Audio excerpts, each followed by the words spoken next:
अस्सलाम वालेकुम लबैक या रसूलुल्लाह सल्लल्लाहु अलैहि वसल्लम। Welcome to the platform of Khadim Hussain Rizvi medical service. तो परेशान ना हो इतना बड़ा टॉपिक समझ के, कुछ भी नहीं ने आपको आज हम सिखाने जा रहे हैं कि भाई आप अभी से ही अपनी इब्तिदा कर लें, अपने आप को मोटिवेट कर लें कि आपने मेडिसिन को भी सीखना है फर्स्ट ईयर से ही। ऐ नहीं सिर्फ क्लिनिकल सीख ली थी, आप लोगों ने मुकम्मल तौर पे फार्माकोलॉजी को समझना है कि क्योंकि इसी चीज आपको पता ही नहीं होता कि भाई आप लोगों ने पढ़ा सारा कुछ होता है, ये नहीं पता होता कि भाई ये आपके घर में बंदा बीमार होता है तो आप लोग इन अनेबल होते हैं कि भाई आप उस बंदे को कोई डायग्नोज कर सकें, उसको कुछ मदद ही कर सकें, कुछ को टीका ला सकन, कोई निक्की जी दवाई दे सकन, कोई एमरजेंसी दवाई दे सकन कि भाई इस बंदे का बीपी हाई हो गया है, इस बंदे ने शुगर हो गई है, कि उसको केड़ी दवाई देनी है। तो इन चीजों के बारे में भी आप लोगों ने फर्स्ट ईयर से ही लेना है। लेकिन आप लोगों का दिमाग तो तब खराब हो ना जब हम आप लोगों को बहुत ही कोई डिफिकल्ट सी चीज पढ़ा रहे हो। हम आपको ऐसे पढ़ाते हैं, इस तरह आसान करके पढ़ाते हैं कि भाई देसी जबान में समझाते हैं ताकि आपको समझने में भी आसानी हो। कोई ये जो रेड में कंसेप्ट ऑफ लोअरिंग इसको ना पढ़ो, बेशक छोड़ो। आओ हम सिर्फ सीख रहे हैं व्हाट आर कि भाई ड्रग्स जो हैं वो क्या किस तरह काम करते हैं। मिसाल के तौर पर एक बंदा है, उसका बीपी हाई हो गया, अब वो ड्रग्स किस तरह, कोई ड्रग्स होते हैं वो यूरिनेशन के जरिए उस बंदे का बीपी लो कर देते हैं। आज इसको डिस्कस करते हैं भाई ये चक्कर के होता था के नहीं होता।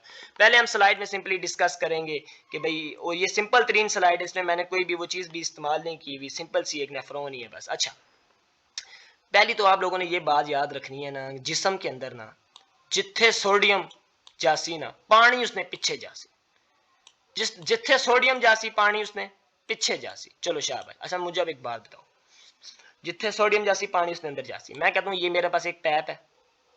अच्छा, इसके अंदर जो मेरे पास सोडियम का लेवल है वो बहुत कम है, तो क्या इधर पानी होएगा? मेरे पास पानी नहीं होएगा। पानी कहेगा सोडियम इतना है ही नहीं, तो मैं इधर जाके क्या कर सकता। अच्छा, मैं क्या करता हूँ, मैं इसके अंदर सोडियम को ज्यादा कर देता हूँ। सोडियम ज्यादा हो गया जी, हूं की होसी अगे पीछे पानी पे है, पानी इसने बीच बढ़न लग जैसी, जब इसके अंदर जाने लग जाएगा तो अब मुझे बताओ सोडियम मैंने ज्यादा किया तो पानी उसने पीछे पीछे। अच्छा, एक तो बात ये होगी, पानी सोडियम के पीछे पीछे हो गया।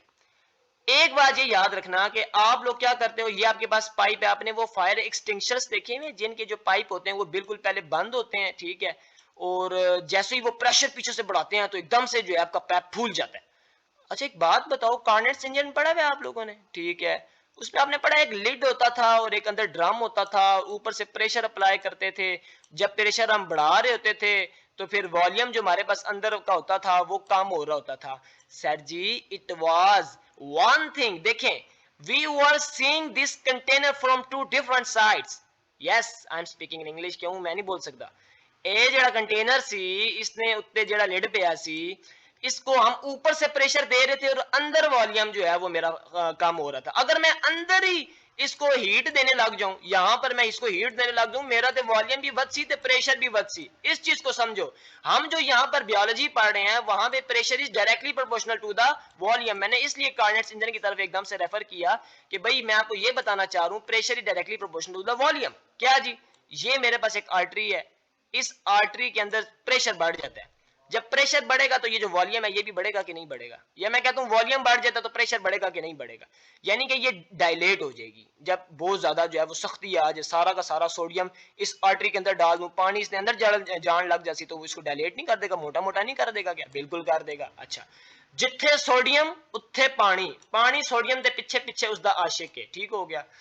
हुण की होंदा, हमारे पास चीजें मौजूद होती हैं जी, नेफ्रॉन। हमारे पास क्या मौजूद होता है जी? नेफ्रॉन मौजूद होता है। आओ जरा डिस्कस भी कर लेते हैं। ये नेफ्रॉन आपके सामने मैंने बना दिया। Nephron is the functional unit of the kidney, ये तो ਤੁਹਾਨੂੰ पता ही ए आ गया ने, बोमन्स कैप्सूल आ गया ने। अच्छा जी, ए प्रॉक्सिमल कन्वोल्यूटेड ट्यूब्यूल इधर तक आ गई, अल्लाह अल्लाह जी, लूप ऑफ एनेलिया आ गया, ए डिसेंडिंग आ गया, असेंडिंग आ गया, अल्लाह जी, डिस्टल कन्वोल्यूटेड ट्यूब्यूल आ गई, नाल कलेक्टिंग डक्ट आ गई, ठीक हो गया जी। सर जी मैं ਬਣਾਈ ਕਿਉਂ ਹੈ? ਅਸਲ ਦੇ ਵਿੱਚ ਹੋ ਇਹ ਰਿਹਾ ਸੀ, ਤੁਹਾਨੂੰ ਪਤਾ ਨਾ, ਜਦੋਂ ਇਹਨਾਂ ਦੇ ਇਸ ਨੈਫਰੋਨ ਦੇ ਅੰਦਰ ਕੀ ਹੋਣਾ ਸੀ, ਗਲੋਮੇਰੁਲਸ ਕੈਪਿਲਰੀਜ਼, ਉਹ ਆਰਟਰੀ ਦੇ पहले तो आर्टरी होने सन ना, फिर थल्ले दरवाजा रेक्टा भी होने सन, तो मुख्तलिफ इस नेफ्रॉन के मुख्तलिफ जगहों पे आर्टरीज यूं फेर रही होती थी। असल में होता ये था बच्चों, बच्चों क्या भाइयों, इतनी भी उम्र नहीं ने, ये होता ये था कि इस आर्टरी में से ना खून जा रहा होता था। अब एक बंदा है उसने सोडियम बहुत ज्यादा ले लिया, सोडियम बहुत ज्यादा ले लिया, दोबारा से सोडियम बहुत ज्यादा ले लिया। सोडियम अगर इन आर्टरीज में आ गया है तो पानी इन आर्टरियां दे विच आ जासी, ए जेडी आर्टरियां ने एक हो जासन जी मोटियां हो जासन, ठीक हो गया। हुण जेड़ा जिस्म है ना वो कहना यार मेरा बीपी ना राइज करी, मेरा बीपी राइज किया तो मेरा दिमाग शार्ट हो जासी। जिस्म बीपी को ऑटोमेटिकली किस तरीके से रेगुलेट करता है। एक बंदा उसने सोडियम बहुत ज्यादा खा लिया है तो वो जिस्म किस तरीके से रेगुलेट करेगा उसको, वो इस तरह रेगुलेट करता है कि क्योंकि जो आर्टरीज होती हैं वो इस नेफ्रॉन में से गुजर रही होती हैं और ये नेफ्रॉन आगे से क्या बनाता है, यूरिन बनाता है। ये इस तरह करती है बॉडी, बॉडी इस तरह करती है। मैं एक मैकेनिज्म बॉडी का डिस्कस करूं, ये भी याद रखना। एक तो ये भी तरीका है कि वो अपनी आर्टरीज को रिलैक्स कराने लग जाए या जो भी कराने लग जाए, लेकिन यहां पर ये है जो एक मैकेनिज्म मैं डिस्कस करूं जिस पे आज हम आपको कुछ ड्रग्स भी याद करवा देंगे ताकि चलो अली फर्स्ट ये शुरू या निके निके ड्रग्स भी याद कर लो, तो आपको पता होना चाहिए ए ड्रग इस काम से। असल में होता यह है कि भाई आर्टरीज गुजर रही होती हैं इन नेफ्रॉन्स में से, मुख्तलिफ जगहों से गुजर रही होती है, मुख्तलिफ जगहों से गुजर रही होती हैं। अब आपने सोडियम बहुत इस्तेमाल कर लिया, आर्टरीज हो गई मोटी, इना दे भी जड़ा आर्टरियल प्रेशर सी हो गया राइज, क्योंकि सारा पानी सोडियम भी नहीं आर्टरीज के अंदर आ गया, पानी भी नहीं आर्टरीज के अंदर आ गया, आर्टरीज तो मोटी हो गई सही ज्यादा, और बीपी आपका हाई हो गया, जहरी सी बात है एकदम से। और ऊपर से मसला भी ये है कि जब आप पानी आप ज्यादा डाल देंगे, यहाँ पे सोडियम आप ज्यादा डाल देंगे तो आर्टरीज जो है वो मोटी हो जाएंगी, साथ में उनकी अपनी भी एक कंट्रैक्टिलिटी होगी, तो अब क्या होएगा कि भाई बीपी जड़ा है ना तुम्हारा वो राइज हो रहा है, ओए होए बड़ा रोला हो गया हूं की उसी जी। बॉडी क्या करती है कि असल में होता है ये ना, ये नेफ्रॉन है ना, मिसाल के तौर पर सबसे पहले तो यहाँ से फिल्ट्रेशन होती है। फिर जब फिल्ट्रेशन होती है, आप लोगों ने पढ़ा ना सोडियम रीएब्जॉर्प्शन, दो तीन चीजें पढ़ी थी ना, एक पढ़ी थी फिल्ट्रेशन, फिर आपने पढ़ी थी एक रीएब्जॉर्प्शन, एक पढ़ी थी एक्सक्रीशन। अच्छा फिल्ट्रेशन तो हो गई, ये जो रीएब्जॉर्प्शन है ना, सोडियम जो रीएब्जॉर्ब हो बॉडी की तरफ वो नहीं होने देते। हम कहते हैं सोडियम सारा का सारा नेफ्रॉन के अंदर चला जावे ताकि पानी इन्हां आर्टरियां दे विचों निकल के इन्हां दे विच चला जासी, ते जदों पानी इन्हां आर्टरियां दे विचों निकल के सोडियम दे पिछे पिछे चला जासी, ते फिर मैनू दसो ये जेडी आर्टरियां ने इन्हां दे विच आर्टरियल प्रेशर कम ना हो जासी, बिल्कुल हो जासी, हो जासी कि ना हो जासी, बिल्कुल हो। ਹੁਣ ਕੀ ਹੁੰਦਾ बॉडी के कर दी है वो फिल्ट्रेशन जदों कर दी है इन्हां दे फिल्ट्रेशन तो लैके ना रीअब्जॉर्प्शन तक, यानी कि सोडियम नू ना ज्यादा फिल्टर कर देंदी है, पहली ते गल है होंगी, ते नाल रीअब्जॉर्प्शन मुख्तलिफ जगह ते नहीं करनी। रीअब्जॉर्प्शन दोबारा से समझो, मिसाल के तौर पर ये आपके पास नेफ्रॉन का पार्ट जा रहा है, प्रॉक्सिमल कन्वोल्यूटिव ट्यूब्यूल, प्रॉक्सिमल कन्वोल्यूटिव ट्यूब्यूल है। अच्छा ये हमारे पास क्या होता है कि यहाँ सोडियम था, सोडियम था यहाँ पे, इस सोडियम ने ना, ये बॉडी है ठीक है, ये बॉडी है और यहाँ पे बॉडी यहाँ पर आर्टरीज वगैरह मौजूद है, इस सोडियम ने ना वापस खून में आ जाना था। अब बॉडी क्या करती है कि भाई बॉडी कहती है नहीं भाई पहली तो गल है तू ज्यादा रीअब्जॉर्ब हो जा, बॉडी तो इस तरह करवा देती है कि वो ज्यादा फिल्टर करवा देती है और सोडियम को बहुत ज्यादा फिल्टर करवा देती है। जब सोडियम बहुत ज्यादा इसके अंदर आ जाएगा तो पानी साइडों से निकल के इसके अंदर आ जाएगा सोडियम के पीछे पीछे, तो आर्टरीज के अंदर जो प्रेशर है वो कम हो जाएगा, बीपी जो है वो कम हो जाएगा।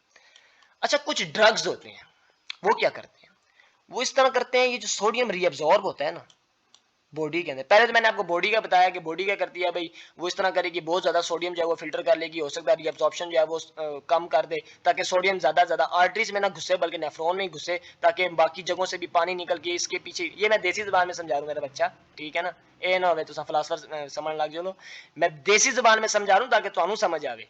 क्या हो रहा था जी, सोडियम जो है वो हमारे पास ज्यादा फिल्टर हो गया, किस में, इस कन्वोल्यूटिव ट्यूब्यूल में। अगर ज्यादा फिल्टर हो गया इस कन्वोल्यूटिव ट्यूब्यूल में तो पानी साइडों से इस कन्वोल्यूटिव ट्यूब्यूल में चला जाएगा और फिर क्या बनेगी, हमारे पास एक यूरिन बन जाएगी। मुझे बताओ यूरिन कंसंट्रेटेड बनेगी या डाइल्यूट बनेगी, अली दैम कैट देता ने चले हो। डाइल्यूट का मतलब होता है पानी ज्यादा, कंसंट्रेटेड का मतलब होता है पानी कम, और सारा का सारा पानी तो तुम नेफ्रॉन में भेज रहे हो बॉडी से निकाल के बीपी को कम करने के लिए, तो कंसंट्रेटेड नहीं बल्कि डाइल्यूट यूरिन बनेगी तभी।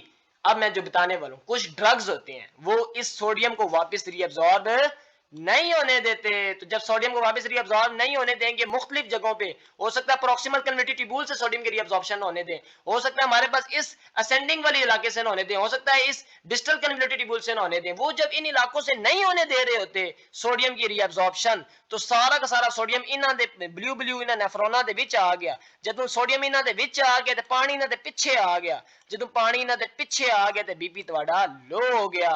लेकिन लेकिन लेकिन निशानी क्या होती है, एक बंदे ने ये दवाई ली है, निशानी ये होती है उसको पेशाब बहुत ज्यादा आता है, वाई भाई कंसंट्रेटेड तो बजाय डाइल्यूट यूरिन, सारा का सारा सोडियम आप नेफ्रॉन में भेज रहे हैं, पानी सारा का सारा इधर आ रहा है, तो डाइल्यूट यूरिन ही बनेगी ना, बात समझ में आ रही है, वो बैड है ना बेचारा पेशाब करना। अच्छा इन चीजों को आपने, इसलिए मैं साथ साथ ये मजाक में समझाता हूँ ताकि आपको चीजें याद भी रहें। अब मैंने आपको कहा कोई ड्रग जो है वो किधर पंगे लेंगे, प्रॉक्सिमल में ले सकते हैं, कोई यहाँ पे यानी कि सोडियम को रीअब्सॉर्ब नहीं कराएंगे। जहां जहां सोडियम की रीअब्सॉर्प्शन हो रही होती है ना, वो कह रहे हैं खबरदार तू बॉडी दे विच गया, दफा हो जाए तू जेड़ा है नेफ्रॉन दे जरिए, ताकि पिछे पिछे तेरा आशिक तेरा पानी भी आ जाए ते मैं अपनी आर्टरीज दे विच जेड़ा बीपी है वो लो कर सका। सानू बीपी नहीं चाहिए हाई, ठीक हो गया, क्योंकि गुस्सा जो है वो फिर नहीं करना चाहिए, हाँ जायज तो करना चाहिए। अच्छा, ये बात समझ में आ गई। अब क्या आपको कुछ हम बताते हैं जी ड्रग्स के बारे में, वो कौन से ड्रग्स होते हैं। कोई ड्रग्स ऐसे होते हैं जो इस लूप पे एक्ट करते होते हैं और इस लूप से सोडियम की रीअब्जॉर्प्शन नहीं होने देते, उनको हम कहते हैं अच्छा, इन ड्रगों का नाम पता क्या होता है? डायूरेटिक्स। डायूरेटिक्स मतलब by the help of urination they lower the blood pressure. बात तो मैंने कोई डिफिकल्टी बात तो नहीं की।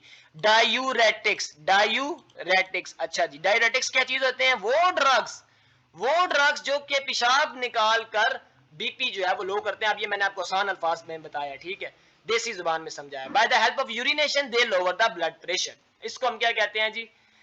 इसको हम कहते हैं डायूरेटिक्स। अच्छा, कोई डायूरेटिक्स होते हैं जो हमारे पास कहां पे एक्ट करते हैं? लूप के ऊपर, उनको हम कहते हैं लूप डायूरेटिक्स। कोई मसला इसके अंदर? कोई मसला नहीं इसके अंदर, ठीक हो गया जी, कोई मसला नहीं। अच्छा, कोई डायूरेटिक हमारे पास लूप डायूरेटिक्स हो गए, ठीक हो गया। अच्छा, इसी तरीके से एक क्लासिफिकेशन होती है, वो प्रॉक्सिमल पे भी एक्ट करती है, वो डिस्टल पे भी एक्ट करती है, उनके अपने अपने फिर नाम आ जाते हैं, कोई थायजाइड्स आ जाते हैं, फिर वो पोटेशियम स्पेयरिंग ड्रग, वो दफा करो उस चीज को। अच्छा, अब मैं सिर्फ लूप डायूरेटिक्स के बारे में ही आपको बताऊंगा। अच्छा, एक चीज और भी याद रखना, ये जो ड्रग होते हैं ना सारे के सारे, असल में मसला पता क्या होता है? मसला इस तरह होता है कि हमारे पास ना यूं ट्रांसपोर्टर होता है, वो ना सोडियम को भी अंदर लेकर जा रहा होता है बॉडी के अंदर, साथ में पोटेशियम को भी लेके जा रहा होता है, साथ में वो क्लोराइड वगैरह को भी लेके जा रहा होता है। अब जो आप लोग ड्रग देते हैं ना, वो इतना कोई सोडियम का ही मुखालिफ नहीं, वो कहता है सोडियम जिथे पाया जावे ना उसको खत्म कर दो। सोडियम जिस तरह कहते हैं आजकल में मौलवी जिथे पाया गया उसे लाके नहीं बर्बाद कर दो, जिथे सोडियम पाया गया उस चीज ਨੂੰ तबाह बर्बाद कर दो। वो आगे तो सोडियम कितना वो चंगा नहीं है, आगे से सोडियम ਨੂੰ रोक सी, वो इस पूरे क्या नाम है इसਨੂੰ ही रोक देना ट्रांसपोर्टर ਨੂੰ, कहना बस जिथे इधर सोडियम गुजर रहा सी मैंने नहीं चंगा लगता, इसਨੂੰ रोक दो जी, वो इस ट्रांसपोर्टर को ही रोक देता है। अब मुझे बताओ नुकसान क्या हुआ? पोटेशियम भी अंदर नहीं जा पा रहा, क्लोराइड भी अंदर नहीं जा पा रहा। अच्छा, पोटेशियम हमारा अंदर ना जाए ना तो कम हो जाए कोई चीज, उसको हम क्या कहते हैं? हाइपो, हाइपो, ठीक हो गया, कम हो जाए कोई चीज उसको हम क्या कहते हैं? हाइपो। अच्छा, एनीमिया नाम सुना है? एनीमिया, एनीमिया, ठीक हो गया, उसमें हमारे पास रिलेटेड टू द ब्लड, ये ईमिया जो लफ्ज है ना, it is related to the blood, ठीक हो गया। तो यहाँ पे अगर मैं कह दूं हाइपो, हाइपो के एल कैल ईमिया, यानी कि ब्लड के अंदर पोटेशियम की कमी। जब मैंने डायरेटिक्स ड्रग्स को इस्तेमाल किया, ये इतने बेशरम गोरियां दी कर दी, आजाद कर दी जेडी शैव है ना, वो मुकम्मल तौर पे परफेक्ट नहीं है। समझ में आई ना? इन्हें सारा कुछ साढ़े मुसलमानों को सिखा था, अपना बोंगिया मारते रहने, लेकिन इन्हें को सारा कुछ परफेक्ट नहीं। ये नाल अली ना चीजों को भी नहीं याद रखो, इन्होंने गुलाम ना बन के रहा करो। अच्छा, डायूरेटिक ड्रग्स ने क्या किया भाई? सोडियम की रीअब्जॉर्प्शन सिर्फ नहीं खत्म कराई, उसने सारों पूरे ट्रांसपोर्टर को बर्बाद किया। जब उसने पूरे ट्रांसपोर्टर को बर्बाद किया, उसमें कुछ और भी चीजें थी, पोटेशियम वगैरह भी थे जो हमारे पास बॉडी में नहीं जा पाए। और जब पोटेशियम वगैरह नहीं जा पाए तो उसको हम कहेंगे हाइपो हो गया जी, पोटेशियम कम हो गया। क्या कम हो गया? हाइपोकैल हो गया, यानी कि पोटेशियम कम हो गया। किस में कम हो गया जी? ईमिया में कम हो गया जी, ब्लड में कम हो गया। बात समझ में आ रही है कि नहीं आ रही? कोई इसमें डिफिकल्टी नहीं थी। मैंने सिर्फ आपको इतना बताया है कि भाई कोई ड्रग्स होते हैं वो by the help of urination हमारे पास बीपी को लोअर करते हैं, और वो मुख्तलिफ जगहों पे एक्ट करते हैं। कोई लूप्स पे एक्ट करते हैं, कोई प्रॉक्सिमल में एक्ट करते हैं। वो क्या करते हैं वहां पे? सोडियम को रीअब्सॉर्ब नहीं होने देते। सोडियम रीअब्सॉर्ब बॉडी में नहीं होगा, वो सारा का सारा नेफ्रॉन में आ जाएगा, और जब नेफ्रॉन में आ जाएगा तो पानी भी नेफ्रॉन में आ जाएगा और बीपी हमारा आर्टरीज के अंदर लो हो जाएगा। इनको हम क्या कहते हैं जी? डायूरेटिक ड्रग्स, यानी कि ये सारे के सारे by the help of urination जो है वो हमारे पास काज करवाते होते हैं बीपी की लोवरिंग। अच्छा, एक तो मैंने आपको बता दी कि भाई इनका साइड इफेक्ट क्या होता है कि भाई वो बाकी आयंस की जो है वो inside of the body movement नहीं करवाते, तो लिहाजा हमें कुछ नुकसान, हाइपोकैलीमिया भी हो जाता है। इसके फिर अपने साइड इफेक्ट्स हैं। इसका ताल्लुक ईसीजी के साथ भी है जो आजकल हम आपको पढ़ा रहे हैं। तो हाइपोकैलीमिया ईसीजी किस तरह प्रेजेंट करती है वो भी हम इंशाल्लाह आपको बताएंगे।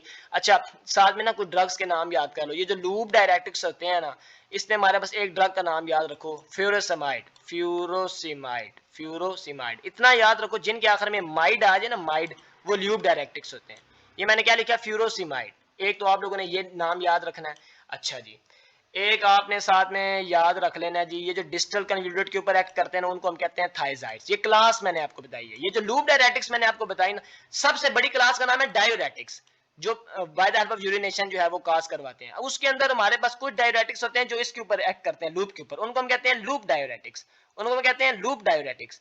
अच्छा, कोई हमारे पास डायोरेटिक्स होते हैं वो हमारे पास इस वाली में एक्ट करते होते हैं, डिस्टल वाली में, उनको हम कहते होते हैं थायाजाइड्स, उनको हम क्या कहते होते हैं, थायाजाइड्स।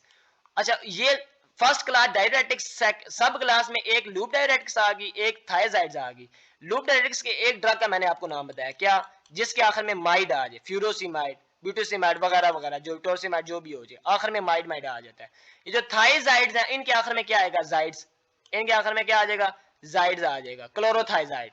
ठीक हो गया। इसी तरीके से और भी उनके आखिर में क्या आएगा, जाइड। लिहाजा आज एक बात तो याद रखो ना, जिसके आखिर में जाइड आ जाए वो हमारे पास क्या होगी, वो थायजाइड होएगा। और अगर मैं इससे भी ऊपर क्लास पूछूं, वो डायूरेटिक ड्रग होएगा, यानी कि by the help of urination वो बीपी को लोअर करेगा। जिसके आखिर में माइड आ गया, फ्यूरोसेमाइड, वो लूप डायरेटिक होएगा। और वो लूप, लेकिन अब ये नहीं, एक्सेप्शंस भी होती हैं, जैसे एसिटाजोलामाइड, वो हमारे पास लूप डायरेटिक नहीं है, बल्कि वो प्रॉक्सिमल कन्वर्टिव ट्यूब्यूल में एक्ट करता है। वो मैंने आपको नहीं बताना, क्योंकि आप लोगों ने फिर परेशान हो जाना। मेरा मकसद था 2-3 ड्रग्स आपको बस समझा दूं। एक मैंने ड्रग कौन सा बताया, लूप डायरेटिक्स का ड्रग, उसका नाम था फ्यूरोसिमाइड, और वो हमारे पास उसका नाम क्या था, लूप डायरेटिक्स, और वो डायरेटिक क्लास की क्लास में आता था। और उसके आखिर में क्या आते थे, माइड माइड आते थे। और ये थायाजाइड्स, वो भी लूप डायरेटिक्स, वो हमारे पास डायरेटिक ड्रग है, और वो हमारे पास इसके ऊपर एक्ट करते हैं, डिस्टल कन्वोल्यूटेड ट्यूब्यूल के ऊपर एक्ट करते होते हैं। और इनके आखिर में क्या आता है, जाइड जाइड आता है।